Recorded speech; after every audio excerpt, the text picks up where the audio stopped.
Hello कैसे हो आप सभी लोग द पॉलिटिकल मास्टर में एक बार फिर से आप सभी का स्वागत है।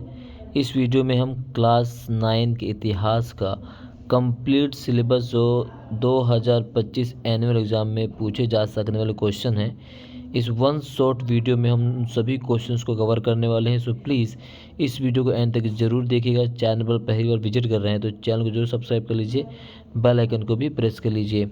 तो इस सिंगल वन शॉट वीडियो में कंप्लीट हिस्ट्री के इंपॉर्टेंट क्वेश्चंस हम कवर कर रहे हैं। सो एंड तक देखना है, कमेंट करना है, शेयर करना है, लाइक ज़रूर करना है। कई बार इस चैप्टर से जो क्वेश्चन पूछा जाता है कि लुईस जो 16 है वो फ्रांस का शासक कब बना, तो लुईस 16 जो है फ्रांस का शासक बना था 74 में। और उस समय उसकी आयु कितनी, तो इस समय उसकी आयु केवल 20 वर्ष थी, राइट। और उसकी पत्नी का नाम क्या था, मैरी एंटोनेट उसकी पत्नी का नाम था। इसके अलावा अगर हम बात करें, सम्राट से जनता बहुत ज़्यादा दुखी थी। जनता में दिन प्रतिदिन जो है असंतोष बढ़ता जा रहा था और इस वजह से भी फ्रांसीसी क्रांति हो जाती है। इसके अलावा लुईस 16 ने स्टेट जनरल की बैठक कब बुलाई, तो लुईस 16 ने 5 मई 1789 को स्टेट जनरल की बैठक नए करों का प्रावधान करने के लिए बुलाई थी, ठीक है ना। और तीसरे स्टेट के प्रतिनिधियों ने इसमें बढ़ चढ़कर हिस्सा लिया, जिसका प्रतिनिधित्व समृद्ध और शिक्षित वर्ग के लोग कर रहे थे। इस तरह से क्वेश्चन पूछा जाता है। वोल्टेयर से क्वेश्चन कई बार पूछा गया है कि चर्च को बदनाम वस्तु किसने कहा, तो वोल्टेयर ने चर्च को जो है बदनाम वस्तु कहा, इनफेमस थिंग्स कहा, किसको, चर्च को। इसके अलावा रूसो की पुस्तक का नाम क्या है, तो रूसो की पुस्तक का नाम है सोशल कॉन्ट्रैक्ट, यानी सामाजिक समझौता। इसी प्रकार से जो है मोंटेस्क्यू किसी की पुस्तक से क्वेश्चन पूछा जाता है कि मोंटेस्क्यू की पुस्तक का नाम क्या है, ठीक है। और मोंटेस्क्यू की पुस्तक की अगर हम बात करें तो मोंटेस्क्यू पुस्तक है वो the spirit of laws. Montesquieu अपने समय का प्रसिद्ध विद्वान और उच्च कोटि के लेखक था और राजा के दैवीय अधिकारों के सिद्धांत का कट्टर विरोधी था। उसने इंग्लैंड की शासन पद्धति बड़ी प्रिय थी और फ्रांस में भी वैसी शासन प्रणाली स्थापित करना चाहता। उसकी प्रसिद्ध पुस्तक द स्पिरिट ऑफ लॉज है और उसके क्रांतिकारी विचारों से क्रांति की भावनाओं को बड़ा बल मिला है। तो ये पुस्तक से क्वेश्चन पूछे जाते हैं, तो ये क्वेश्चन आपको कवर कर लेने हैं। और इसके अलावा अगर हम बात करें और कौन से क्वेश्चन यहाँ से पूछे जा सकते हैं, आतंक काल द एज ऑफ टेरर कब से कब तक था, तो आतंक काल जो है 1793 से लेकर 1794 तक का समय था। और आतंक काल जो है वो मैक्सिमिलियन रोबेस्पियर के माध्यम से चलाया गया था। और इस जो मैक्सिमिलियन रोबेस्पियर है वो जैकोबिन क्लब का हेड था। इसके अलावा एक क्वेश्चन पूछा था कि फ्रांसीसी महिलाओं के जो क्लब 16 थे उसके जो सबसे बड़ा हेड था वो क्लब, उसका नाम था, सबसे प्रमुख था द सोसाइटी, क्या नाम था उसका, the society of revolutionary and Republican women, ठीक है, क्लब क्या नाम था। इस तरह से यहाँ से भी क्वेश्चन पूछे जाते हैं, इसको आपको कवर कर चलना है। इसके अलावा जहाँ से क्वेश्चन और पूछाएंगे तो लिवरे से क्वेश्चन पूछा जाएगा। लिवरे फ्रांस में प्रचलित मुद्रा जिसे 1794 में समाप्त कर दिया गया। पादरी वर्ग क्या है, टाइद से और टाइल से मस्ट डू क्वेश्चन है, टाइद और टाइल से क्वेश्चन आएगा। टाइद क्या है, चर्च के द्वारा वसूल किया जाने वाला कर और एक कृषि उपज के 10वें बराबर के हिस्से के बराबर होता था। टाइल सीधे राज्य को दिया जाने वाला कर था। मेनर, ठीक है, कॉन्वेंट, यहाँ से क्वेश्चन जो है पूछे जा सकते हैं आपके पेपर में। इसके अलावा जो 5 नंबर के क्वेश्चन है, फ्रांसीसी क्रांति किन परिस्थितियों में हुई अथवा फ्रांसीसी क्रांति के लिए कौन कौन से उत्तरदायी कारण हैं, तो राजनीतिक परिस्थितियाँ क्या रहीं, ठीक है, यहाँ से क्वेश्चन पूछा जा सकता है। इसके अलावा सामाजिक परिस्थितियाँ क्या है, आर्थिक परिस्थितियाँ और दार्शनिकों योगदान और स्टेट जनरल का अधिवेशन बुलाया जाना और क्रांति की शुरुआत, ये कुछ प्रमुख कारण हैं फ्रांसीसी क्रांति की, जहाँ से डायरेक्ट क्वेश्चन 5 नंबर में पूछा जा सकता है। क्वेश्चन पूछा जा सकता है कि फ्रांसीसी क्रांति के राजनीतिक कारण क्या रहे हैं, फ्रांसीसी क्रांति के सामाजिक कारण क्या रहे, आर्थिक कारण क्या रहे हैं, यहाँ से क्वेश्चन पूछा जाएगा, तो इसको आपको कवर कर लेना है। नेपोलियन के उदय को कैसे समझा जा सकता है, नेपोलियन का उदय कब हुआ, नेपोलियन फ्रांस का राजा कब बना, तो नेपोलियन फ्रांस का राजा 1804 में बनता और उसी दौरान 1804 में इसने नेपोलियन कोड ऑफ कंडक्ट भी जारी किया था, तो यहाँ से भी सवाल पूछा जाता है, ठीक है। तो उसने वित्तीय उपाय द्वारा बढ़ती हुई मुद्रास्फीति पर रोक लगाई। इसके बाद बैंक ऑफ फ्रांस की स्थापना की गई। इसने पोप के साथ काफ़ी समय से चले आ रहे उस विवाद को भी सुलझा लिया जो 1789 में चर्च की भूमि को जब्त किए जाने के कारण शुरू हुआ था। तो ये नेपोलियन की आचार संहिता, नेपोलियन कोड ऑफ कंडक्ट से क्वेश्चन पूछा जा सकता है, इसको आपको कवर कर लेना है इस चैप्टर से। इसके अलावा कौन सा कारक फ्रांसीसी क्रांति के उत्तरदायी था, तो है भ्रष्ट शासन। रूसो द्वारा रचित पुस्तक का नाम क्या था? रूसो का पुस्तक का नाम सोशल कॉन्ट्रैक्ट यानी सामाजिक समझौता। स्टेट जनरल का अधिवेशन कहाँ हुआ? तो वारसा में हुआ था। मेरी एंटोनेट कौन थी? लुई सिक्सटीन की पत्नी। ठीक है, तो इस तरह से जो है यहाँ से देख सकते हैं सारे क्वेश्चन आपको कवर कर लेने हैं। डायरेक्ट क्वेश्चन ऐसे पूछे जाएंगे। फ्रांसीसी क्रांति के समय फ्रांस का राजा कौन था? रोमन कैथोलिक चर्च का सबसे बड़ा अधिकारी कौन था? फ्रांसीसी क्रांति के समय फ्रांस की संसद किस नाम से प्रसिद्ध थी? State general. तो इन क्वेश्चन जो भी यहाँ पे दिए गए इनको क्वेश्चन को आपको कवर कर लेना है, इनसे बाहर क्वेश्चन नहीं आएगा। 20 नंबर जो है पूरे आपके हिस्ट्री के पूरे 20 नंबर इस क्वेश्चन से पूरे हो जाएंगे। तो आप सभी छात्र छात्राओं से अनुरोध हो कि इस वीडियो को एंड तक ज़रूर देखिएगा, शेयर कीजिए, लाइक कीजिए और अपने ग्रुप में, स्कूल ग्रुप में, हर जगह इसको जो है वीडियो को शेयर कर दीजिए ताकि हर बच्चा इसका लाभ उठा सके। टेनिस कोर्ट में जनसाधारण के प्रतिनिधियों ने किस बात की शपथ ली? संविधान बनाने की। बास्तिल का पतन कब हुआ? 14 जुलाई 1789 को।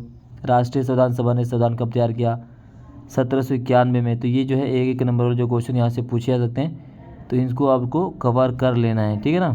हर एक चैप्टर को हमने इसमें शामिल कर लिया। जो भी सिलेबस में दिए गए चैप्टर, जो भी आपके एग्ज़ाम में आने वाले चैप्टर, एनुअल एग्ज़ाम 2025 में, उन सभी को हमने सिंगल वीडियो में जो है समाहित किया है, जिससे आप आसानी से देखकर, पढ़कर, समझकर पूरे 20 नंबर ला सकते हैं। आपको करना कुछ नहीं, बस इस वीडियो को कंप्लीट देखना है और जो भी क्वेश्चन हमने यहाँ पर दिए हैं आप सभी के लिए, उसको आपको क्या कवर कर लेना है, पढ़ लेना है, ठीक है, जिससे आपको आपके पेपर में काफ़ी ज़्यादा सहायता मिलेगी, हेल्प मिलेगी।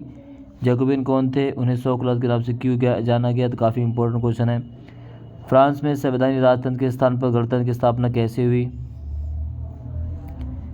फ्रांसीसी सम्राट लुई 16 स्टेट जनरल की बैठक क्यों बुलाई? इसमें विभिन्न स्टेट्स की क्या स्थिति थी? ये सारे क्वेश्चन जो है पूछे जा सकते पेपर में, ठीक है। जैकोबिन सरकार के पतन के बाद फ्रांस में किन्हीं 4 परिवर्तनों को पहचानिए जो सरकार ने किए थे, अथवा डिक्टेटर शासित फ्रांस की कोई 4 विशेषता बताइए। तो ये सब मस्ट डू क्वेश्चन है, मस्ट डू क्वेश्चन, ठीक है, इसको आप कवर करना ही करना है, ठीक है। तो ये चीज़ें आपको कवर कर लेनी है। सभी क्वेश्चन जो हैं काफ़ी इम्पोर्टेंट हैं। रोबेस्पियर के राज्य को आतंक राज क्यों कहा जाता है? यूरोप में समाजवाद, रूसी क्रांति, चैप्टर 2। तो यहाँ से जो भी क्वेश्चन आएंगे इसमें हमने इसको शामिल कर लिया है। 1918 में बोल्शेविक पार्टी का नाम बदलकर रूसी कम्युनिस्ट पार्टी रख कर दिया गया। तो कई बार क्वेश्चन पूछा जाता है कि बोल्शेविक पार्टी का नाम बदलकर कौन सी पार्टी का नाम रखा गया? तो बोल्शेविक पार्टी का नाम बदल कर जो है रूसी कम्युनिस्ट पार्टी रखा गया है। ड्यूमा क्या है? तो रूस की जो राष्ट्रीय सभा अथवा संसद, उसे ड्यूमा कहा जाता है। कुलक क्या है? तो कुलक सोवियत रूस के धनी किसान को कहा गया कुलक है। जदीदी मुस्लिम सुधारवादी जो कि रूसी साम्राज्य में सक्रिय थे। कमेंटन 1917 से पहले रूस की कामकाजी आबादी यूरोप के बाकी देशों के मुकाबले किन किन स्तरों पर भिन्न थी? अथवा 1917 से पहले रूस की श्रमिक जनसंख्या यूरोप के अन्य देशों की श्रमिक जनसंख्या किस प्रकार अलग थी? तो यहाँ से जो है क्वेश्चन जो है पूछा जाता है, इसको आपको कवर करके चलना है। काफ़ी important question, must do question में से पूछे जाते हैं क्वेश्चन, इनको आपको कवर ज़रूर करना है, ठीक है ना। ड्यूमा, कुलक, 1900 से 1930 के बीच महिला कामगार, उदारवादी, स्टालिन का समूहीकरण कार्यक्रम, ये क्वेश्चन कवर करना है, काफ़ी इंपॉर्टेंट है ये, ठीक है। यहाँ से क्वेश्चन जरूर आएगा, चाहे उदारवादी से आ जाए, चाहे ड्यूमा से आ जाए, चाहे कुलक से आ जाए, चाहे स्टालिन का समूहीकरण कार्यक्रम पूछा जाए पेपर में, तो इसको आपको कवर कर लेना है। इसी प्रकार से MCQ हैं, इसको आपको सोल्व करना है, यानी आपको प्रैक्टिस कर लेनी है। इन्हीं MCQ में से आपको देखने को मिल जाएंगे पेपर में, ठीक है। तो ये क्वेश्चंस आपको कवर कर लेने हैं, ठीक है। इस तरह से कार्ल मार्क्स और फ्रेडरिक एंगल्स ने समाजवाद की दिशा में कौन से तर्क प्रस्तुत किए थे? मस्ट मस्ट मस्ट डू है, क्वेश्चन इंपॉर्टेंट है, ठीक है, इसको कवर कर लेना है। फरवरी क्रांति, अक्टूबर क्रांति, खूनी रेवा, इन तीनों में से एक क्वेश्चन 100% पेपर में आएगा, इसको आपको कवर करके चलना है, ठीक है। इसी प्रकार से नासीवाद और हिटलर का उदय कब हुआ? तो नासीवाद हिटलर से क्वेश्चन पूछा है। तो राइक्सटैग जर्मन की संसद का नाम क्या है? तो राइक्सटैग है। ब्लांड क्या होता है? नीली आंखों वाले, सुनने वालों को क्या क्या ब्लांड कहा गया है। प्रोपेगेंडा क्या होता है? यूंग फोक क्या है? 14 साल तक की आयु वाले नासी बच्चों के संगठन को कहा गया है, ठीक है। वाइमर गणराज्य के सामने समस्या क्या थी? ये क्वेश्चन जो है पूछा जा सकता है। वाइमर गणराज्य के सामने क्या समस्या थी? मस्ट डू क्वेश्चन है, कई बार 5 नंबर यहाँ से क्वेश्चन पूछा गया है, ठीक है ना। इसको आपको कवर करके चलना है। इसी प्रकार से नासियों ने जनता पर पूरा नियंत्रण हासिल करने के लिए कौन कौन से तरीके अपनाए, तो कौन कौन से तरीके अपनाए गए नासियों द्वारा जनता पर नियंत्रण करने के लिए, ठीक है, इसको कवर कर लेना है। इसके बाद छापे खाने पर नियंत्रण, नज़रबंदी शिविर, साम्यवाद पर प्रतिबंध, यहूदियों पर अत्याचार, ये सारे कवर करना है। फिर इधर इस चैप्टर से जो है MCQ दिए गए हैं, MCQ को आपको कवर कर लेना है, ठीक है ना। तो ये चीज़ें आपको पेपर में देखने को मिल जाएंगी, तो इसको आपको प्रैक्टिस कर लेना है। प्रैक्टिस करेंगे तो सारे क्वेश्चन आप अपने बोर्ड एग्जाम में सोल्व कर लेंगे। 9th क्लास के जो एनुअल एग्ज़ाम आपका आने वाला है फरवरी में, उसमें पूरा पूरा आप जो है इस तरह से आप इस चैप्टर को कवर कर सकते हैं आसानी से, ठीक है ना। ये सारे चीज़ जो है आप कवर कर लीजिएगा, इससे बाहर क्वेश्चन नहीं आएगा। कंप्लीट नोट्स है ये इतिहास का क्लास 9th SST, ठीक है, तो ये कंप्लीट है, इससे बाहर क्वेश्चन नहीं आएंगे। जर्मनी में नासीवाद का उदय किस प्रकार हुआ, नासीवाद के मुख्य देशों का वर्णन कीजिए, ठीक है, सारे क्वेश्चन जो है आपको कवर कर लेने हैं।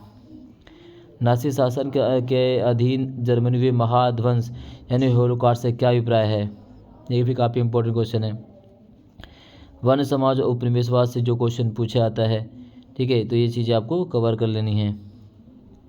झूम खेती करने वालों औपनिवेशिक काल में वन प्रबंधन में आए परिवर्तनों ने इन समूहों को कैसे प्रभावित किया, तो किस प्रकार से समूहों को प्रभावित किया, तो यहाँ पर दिखा गया है, तो इसको आपको कवर कर लीजिए। इसके अलावा 1 नंबर जो क्वेश्चन यहाँ से पूछे जाते हैं, ठीक है, 1820 के बाद भारत में वनों को बड़े पैमाने पर काटा जाने लगा, इसलिए के लिए कौन कौन से कारक उत्तरदायी थे।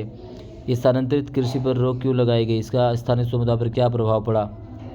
क्वेश्चन चैप्टर नंबर 5 है आधुनिक विश्व में चरवाहे, तो जम्मू और कश्मीर में कौन से चरवाहे पाए जाते, गुज्जर बकरवाल, ठीक है, धांगर महाराष्ट्र, राजस्थान में कौन सा रायका समुदाय। तो ये जो है यहाँ से एक एक नंबर के जो है क्वेश्चन पूछे जाते हैं, इसको आपको कवर कर लेना है। खानाबदोश क्या होता है, जनजाति अधिनियम एक्ट कब पारित किया गया, ठीक है, घुमंतू चरवाहों से आप क्या समझते हैं, अफ्रीका के प्रमुख चरवाहे समूह कौन कौन से, बेदुइन है, बर्बेरस है, मसाई है, बोयन और तुर्काना है, ठीक है।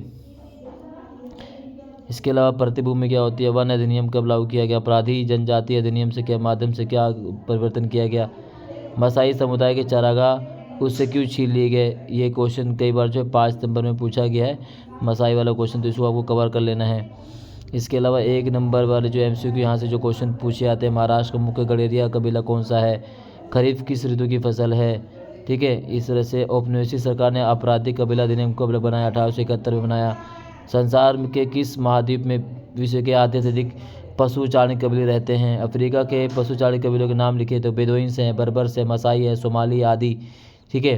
तो ये क्वेश्चन यहाँ से पूछा जाता है। औपनिवेशिक शासन से पूर्व मसाई लोगों की समाजी दशा की जानकारी दीजिए, बुजुर्ग और योद्धा से संबंधित क्वेश्चन भी पूछा गया है, मोस्ट इंपॉर्टेंट क्वेश्चन है, बुजुर्ग और योद्धा से मोस्ट इंपॉर्टेंट क्वेश्चन है ये, ठीक है। इसके अलावा अंग्रेजों ने मसाई लोगों के मामलों को नियंत्रित करने के लिए क्या क्या कदम उठाए, इसके क्या परिणाम निकले, मोस्ट इंपॉर्टेंट क्वेश्चन है। गुज्जर कौन थे, वे अपने आजीविका कैसे कमाते थे, ठीक है। इस तरह से क्वेश्चन जो है आपको कवर कर लेना है। तो ये जो है आपके कंप्लीट चैप्टर, जहाँ से भी पेपर में क्वेश्चन पूछे जाएंगे, इससे बाहर क्वेश्चन नहीं आएंगे। आई होप ये वीडियो आपको पसंद आए, अगर पसंद आए तो लाइक शेयर कमेंट जरूर कीजिएगा। चैनल पर पहली बार विजिट कर रहे तो चैनल को जरूर सब्सक्राइब कर लीजिए, बेल आइकन को प्रेस कर लीजिए। बहुत बहुत धन्यवाद, जय हिंद।